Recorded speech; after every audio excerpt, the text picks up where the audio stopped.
থেকে সূর্যোদয় এবং সূর্য অস্ত দেখা যায়। আমরা গতকাল সূর্য অস্ত দেখেছি কুয়াকাটার একটা পয়েন্ট থেকে 0 পয়েন্ট থেকে। আর আজকে আমরা এসেছি কুয়াকাটার কাউয়ার চরে। এটা পুরোটাই একটা চর।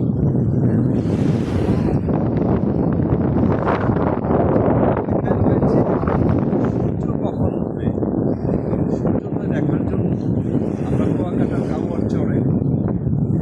একদিকে ঝাউবন আর অন্যদিকে বিশাল সমুদ্র।